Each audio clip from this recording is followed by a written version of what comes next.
Olá a todos, bom dia. Meu nome é Albert Júnior, eu sou aluno de Engenharia Eletrônica na Universidade de Brasília, no campus do Gama, e esta é a minha apresentação de TCC2.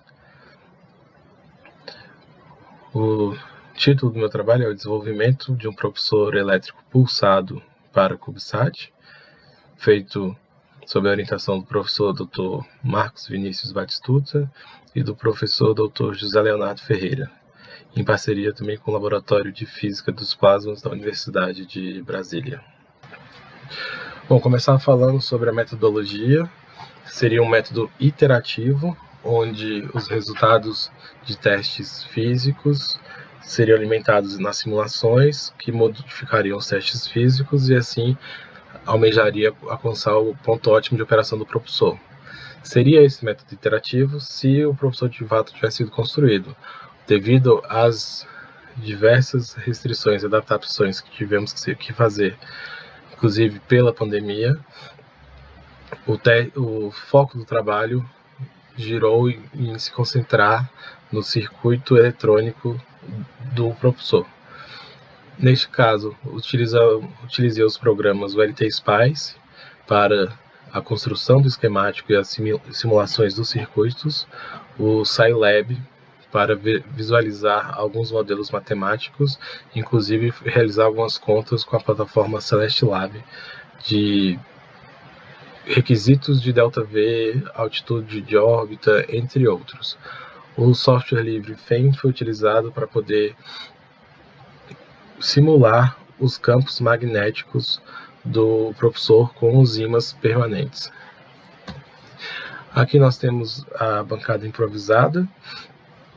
Na bancada que eu tive que ir construindo para poder manter os testes sem precisar me deslocar até a universidade nesse período, nós temos uma fonte controlada de 0 a 15 volts, que tem uma saída máxima de 2 amperes, um kit de um osciloscópio digital, que chega até 150 kHz, multímetros analógicos e digitais, um detector de componentes para poder medir a capacitância e a indutância dos elementos do circuito dos conversores, um termômetro infravermelho para monitorar a dissipação de calor nos elementos de potência, o painel solar de 60 watts para poder testar o circuito boost com esse tipo de fonte de energia, condizente com o CubeSat, entre materiais de confecção de placa, materiais para a confecção do protótipo, possível confecção do protótipo e diversas ferramentas para auxiliar no trabalho.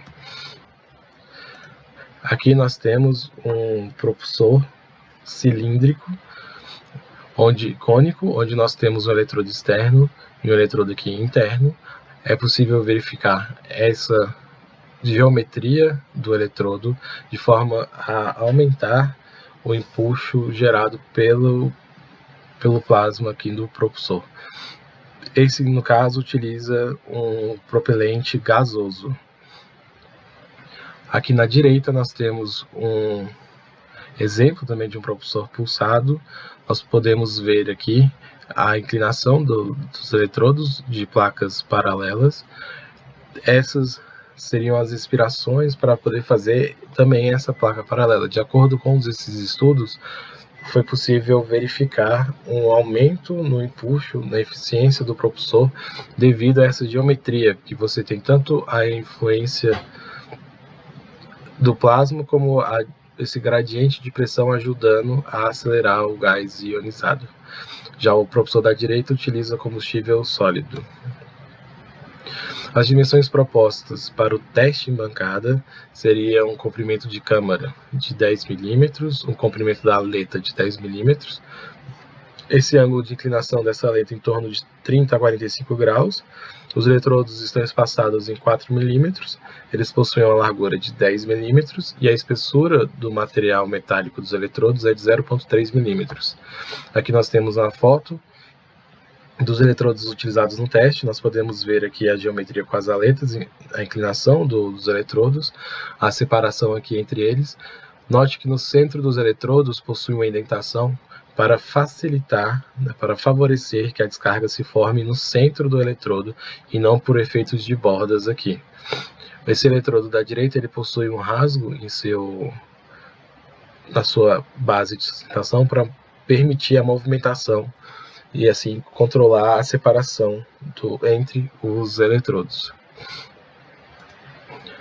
Aqui seria a inspiração para o campo magnético, assim como visto na teoria e na apresentação do TCC1, diversos estudos estão introduzindo campos magnéticos, esse gradiente de campo magnético no formato de tubeira, tanto para aumentar a densidade do plasma no centro da câmara de propulsão do propulsor, como também para favorecer esse sentido de exaustão do plasma, aumentando assim o empuxo gerado, porque você mantém um fluxo de partículas mais focados em uma determinada direção e não tão espalhados. Esse experimento é o experimento do HDLT, no Laboratório de Física dos Plasmas, lá no Instituto de Física da Universidade de Brasília. Aqui nós podemos ver, temos duas bobinas, a bobina da direita com campo magnético mais intenso, e nós podemos ver o formato aqui do plasma, dessa coluna de plasma que ela faz entre uma bobina e a outra. Aqui seria a simulação no FEM. Aqui nós temos os eletrodos do propulsor, a câmara aqui embaixo. Nós temos um ímã permanente de um tamanho maior e aqui um menor. Lembrando que isso aqui é uma vista em corte, então os ímãs eles possuem um formato anelar em volta do propulsor. O polo magnético dos ímãs está apontado na direção de saída aqui do propulsor. Aqui na direita nós temos o perfil do campo magnético, da intensidade do campo magnético em Tesla, com base aqui na distância radial aqui do propulsor, indo até a saída dele aqui. Nós podemos observar, então, que nós temos uma região de campo magnético mais intenso na parte aqui posterior do propulsor, uma outra região aqui um pouco menos intensa, e assim nós teríamos a saída aqui do propulsor. Nessa figura aqui da esquerda, nós vemos o resultado de um estudo em cima de um propulsor com campo magnético. Nós podemos ver aqui a linha rachurada seriam os resultados da simulação e a linha vermelha seriam os resultados obtidos com a medição do teste deste propulsor. Aqui na direita seria o resultado do FEM, que eu fiz tentando conseguir uma geometria de linhas de campo magnético de forma similar à desse estudo. E nós podemos ver aqui então as linhas saindo do propulsor mantendo esse formato de tubeira, então mantendo uma intensidade de campo magnético mais forte aqui, então uma maior densidade, impulsionando as partículas carregadas para fora do propulsor, junto com os outros fenômenos de aceleração, mas dessa forma acrescentando ao empuxo que pode ser gerado com esse tipo de propulsor. O sistema eletrônico do propulsor. Aqui nós temos uma foto com um painel solar, o controlador comercial e uma bateria de 12 volts, 7 ampere-hora. Esse sistema foi adquirido para poder fazer os testes do conversor boost com o painel solar. As características do painel solar estão aqui novamente, assim como foram descritas no texto. O importante é frisar que a máxima potência de 60 watts é acima do que o planejado para o propulsor, que seria em torno de 40 watts. É importante frisar que esse controlador comercial ele não possui um controle ativo com base nas leituras do que está saindo do painel solar e do que está sendo consumido pela carga em si. O controle dele é feito através de uma tabela com valores pré-determinados, com parâmetros pré-determinados, e ele fica oscilando esses parâmetros, procurando o ponto de máxima potência do painel solar. O ideal seria construir o controlador embutido no circuito, seja no circuito boost ou um circuito à parte do boost, mas construir esse controlador para garantir que quando o circuito boost fosse acionado, esse não teria uma influência negativa no controlador, e aí poderia sim retirar o máximo de potência do banco de baterias e do painel solar. Aqui nós temos uma curva característica de um painel solar, onde o ponto de máxima potência pode ser visto aqui, onde o ponto que você vai conseguir ter maior nível de tensão e de corrente naquele painel solar. Então, a potência é o produto dessas duas grandezas, então você teria o ponto de maior potência. Esse ponto, à medida que a incidência luminosa no painel muda, esse ponto também muda. Então, é preciso que, além disso, à medida que a carga muda, porque não é uma carga estática, é uma carga dinâmica, à medida que há a variação dessa carga, há a variação também desse ponto. Então, esse controle é extremamente importante para manter a máxima eficiência e retirar a máxima potência dos painéis solares no possível CubeSat. Aqui nós temos o circuito do conversor Buck. Nós podemos aqui observar a parte de acionamento utilizando um transistor, nesse caso aqui, um transistor BJT. Nós temos aqui um MOSFET de potência e o circuito com o indutor, o capacitor e suas resistências parasitas, influenciando também o resultado da simulação. Aqui na direita é um componente pronto, é um CI, o 3120, que ele é um optoisolador. Ele serve para isolar fisicamente a parte do circuito de controle da parte do circuito de potência. Assim você tem uma segurança maior e uma segurança e uma confiabilidade maior no circuito de controle, porque caso tenha alguma coisa errada no circuito de potência, isso não vai refletir no circuito de controle. Isso aqui seria uma opção, esse componente é uma opção que já está à venda no mercado, ele é feito voltado para MOSFETs de potência e IGBTs. Aqui são os componentes que foram utilizados nesse conversor Buck, o MOSFET RF-Z44N e o RL204. Esses componentes foram colocados na simulação para poder deixar a simulação o mais próximo do real possível, e foi verificado, antes de ser construído o circuito, foi verificada a correta operação do circuito no programa LTSpice. Então aqui nós temos uma curva do DC-DC Buck mostrando que, variando o duty cycle, é possível conseguir diferentes níveis de tensão sem modificar o circuito.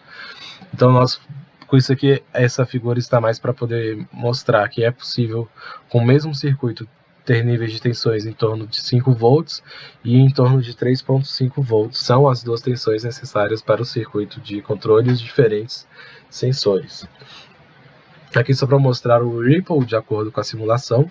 Em 3.5 volts nós temos um ripple em torno de 1.5% e para 5 volts um ripple abaixo de 1%.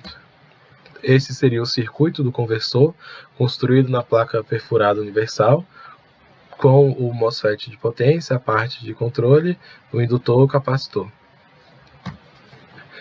O conversor DC-DC, o elevador de tensão, foi escolhido utilizar uma topologia do tipo boost com 2 estágios. O boost foi escolhido por ter uma simplicidade maior em termos de componente em relação às outras topologias disponíveis. Cada uma tem os seus pontos positivos e pontos negativos em relação ao conversor boost.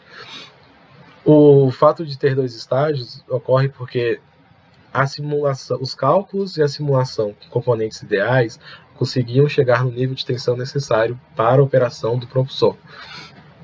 Porém, à medida que foram sendo acrescentados os componentes reais com suas perdas, com resistências parasitas, capacitâncias parasitas, entre outros, esse nível de tensão não é mais possível ser alcançado.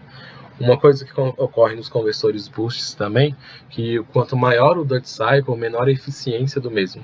É interessante ele funcionar com duty cycles menores. Escolhendo utilizar 2 estágios, foi possível, mantendo a maior proximidade com o circuito real na simulação, ao chegar nos níveis de tensão desejados para a operação do propulsor. Esse aqui seria o circuito completo da simulação. Aqui nós temos o primeiro estágio, a etapa de acionamento do primeiro estágio, o segundo estágio com a etapa de acionamento do segundo estágio. E aqui nós temos a parte de simulação da descarga. Esse componente aqui, o 3, é uma lâmpada de neon. Ela tem um modelo de descarga similar ao modelo de Meyer e foi escolhido com o auxílio do orientador Batistuta para poder estar na simulação de forma a mostrar o comportamento da descarga antes da construção do circuito. A lâmpada esse componente de lâmpada de neon foi determinado que teria uma tensão de ruptura de 110 volts, onde esse pulso, vindo aqui transformador de pulso, é da ordem de 20 volts, necessário para, junto com a tensão armazenada nesse capacitor, fazer a ruptura e a condução. E aí nós podemos ver a dinâmica da descarga na simulação. Esse gráfico aqui mostrando então que com diferentes duty cycles para o mesmo período de tempo, nós podemos ter níveis de tensão diferentes no capacitor. Esse aqui seria a simulação do trem de pulsos. Nós podemos ver que tem um tempo inicial até o capacitor chegar a primeira vez na tensão desejada, ocorre a descarga naquele modelo da lâmpada de neon, na descarga de Mayer. Depois, como nós temos essa tensão residual, o segundo pulso, a segunda descarga ocorre em um tempo menor, e a partir do primeiro pulso nós podemos manter a repetibilidade dessas descargas, como foi comprovado tanto na simulação como também no circuito, no teste em bancada. A quantidade de pulsos por segundo possível de ser alcançada, o tempo de carga do conversor boost, é diretamente proporcional à potência de entrada do circuito. Quanto maior potência, mais rápido nós podemos carregar o capacitor, mais pulsos por segundo podemos alcançar com esse sistema. Da mesma forma, caso a potência reduza, nós reduzimos a quantidade de pulsos por segundo, mas ainda assim mantém a funcionalidade do propulsor. Esses são os componentes escolhidos para usar no circuito do conversor boost. Esse aqui seriam os componentes do primeiro estágio, esse aqui seriam os componentes do segundo estágio. Aqui é uma foto da placa perfurada, o primeiro estágio à esquerda, o segundo estágio à direita. Aqui nós temos os diodos de proteção contra a descarga do transformador de pulsos de alta tensão. Os resultados. A primeira parte dos resultados seriam o que seria possível realizar com esse tipo de propulsor. Como era uma metodologia de desenvolvimento interativo, também nós precisávamos saber qual seria a meta que o propulsor teria que alcançar para podermos vermos quais são os níveis de impulso específico que o nosso propulsor deve ter no final do seu desenvolvimento. Então foram realizados alguns exercícios de simulação mental, de ver órbitas de pontos de partida, de chegada, com base em outras empresas, como a Busec, como a ISIS, vendo outros estudos, como os estudos da Caltech, estudos do MIT com o MIXI, e vendo o que seria possível no escopo de CubeSats com propulsão elétrica, né? Então, um fator muito importante para poder analisar, dois fatores muito importantes para poder analisar a viabilidade de uma determinada missão ou não, seria o requisito de ΔV, seria a variação na velocidade que o seu propulsor tem que fazer na sua sonda, no seu satélite, para poder chegar a determinada altitude, no caso de mudança de órbita, ou no caso de Station Keep, quanto de propelente o seu satélite vai ter, e quanto de massa útil o seu satélite vai ter para poder aumentar ao máximo o tempo de vida útil dele lá em cima, em sua órbita, e manter a órbita, manter o controle do satélite em todos os pontos da órbita. Algumas dificuldades entre o TCC-1 e o TCC-2, que não foi possível alcançar todos os objetivos específicos levantados no trabalho de TCC-1. Então eles são passíveis de serem concluídos em trabalhos futuros. Não quer dizer que não é possível de fazer aqueles objetivos, apenas não foram concluídos neste trabalho de TCC-2. Entre eles, nós temos a definição da arquitetura do propulsor. Como é uma metodologia de desenvolvimento interativo, é preciso realizar alguns testes para poder alimentar a simulação, para poder melhorar o protótipo, para melhorar os testes e melhorar a simulação. Esse ciclo permite chegar no ponto de operação ótima do propulsor e permite definir também para que tipo de missão esse tipo de propulsor pode ser utilizado. Podemos usar um array desses propulsores para missões de mais requisito de ΔV, ou então eles seriam utilizados para controle de altitude, o Station Keep. Tudo isso seria necessário primeiro definir a arquitetura do propulsor para poder definir quais seriam os usos desse tipo de propulsão. Além disso, um circuito eletrônico integrado e funcionando no vácuo seria toda a parte de controle, de monitoramento das condições do propulsor e do circuito de potência também. Tudo isso operando no vácuo. Um dos problemas que eu tive durante os testes em bancada foi o sobreaquecimento dos MOSFETs de potência do conversor boost, em especial do primeiro estágio. Foi utilizado dissipadores de alumínio em um primeiro momento e continuou tendo esse problema de sobreaquecimento, até com falha catastrófica do componente. E então foi aumentada a massa do bloco de alumínio presa ao componente para poder aumentar a dissipação de calor. E assim o componente conseguiu operar de forma dentro dos parâmetros aceitáveis. A refrigeração dos componentes de potência é um fator muito importante para ser visto no CubeSat em si. Além disso, também tem a construção das sondas para a caracterização do plasma, que não foi feita a construção física das sondas porque não haveria o teste em condições de vácuo. Mas todo o trabalho teórico das sondas está no apêndice desse texto. Aqui nós temos o resultado do conversor Buck, aqui mostrando que é possível, com a limitação de 12 volts, ter uma tensão de saída de 3.5 volts. No caso aqui, esse conversor Buck também está alimentando essa MSP 430, que ela está rodando uma rotina de piscar os seus LEDs, entrar no modo de baixo consumo de energia, acordar do modo de baixo consumo de energia e piscar os LEDs novamente. O PWM de controle desse conversor Buck está vindo de um Arduino com um clock setado em 32 kHz para esse PWM. Aqui nós temos dois testes com conversor boost fora da descarga. No primeiro teste nós temos uma tensão de entrada de 4.5 volts e uma corrente sendo consumida de 1.68 amperes. Isso, com esse consumo de entrada, nós temos na saída 95.7 volts. No segundo teste, com tensão de entrada em 10 volts e uma corrente de 2.3 amperes, nós conseguimos uma tensão de saída de 114.4 volts. Aqui nós temos a descarga sem um conversor boost.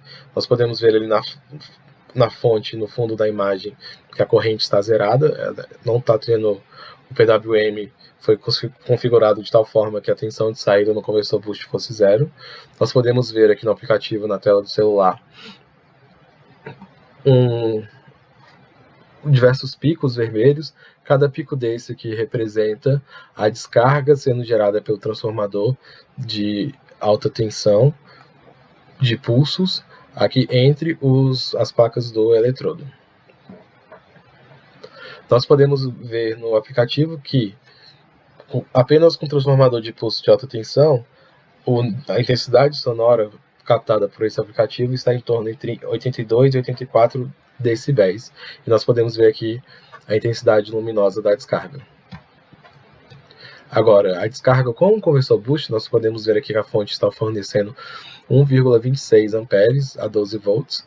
Nós podemos observar que os picos de intensidade sonora estão bem mais elevados, entre 90 e 92 decibéis, e a intensidade luminosa aqui da descarga também está bem mais elevada com a inserção dessa energia do conversor boost.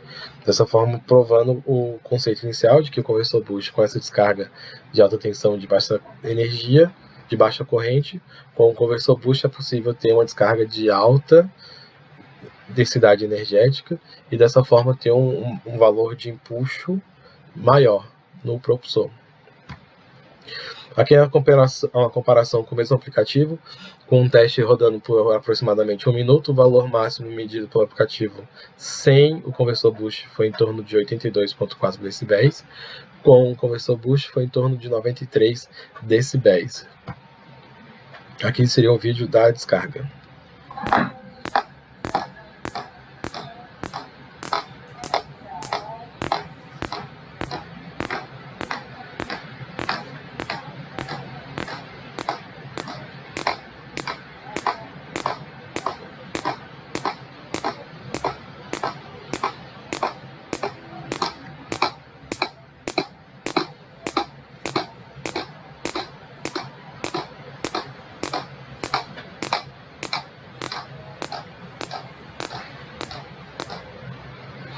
É possível verificar que quando o conversor boost entra em ação, a descarga fica visivelmente mais intensa no aplicativo, o som da descarga também fica mais intenso e a intensidade luminosa também da descarga fica mais intensa com o conversor boost entrando em operação.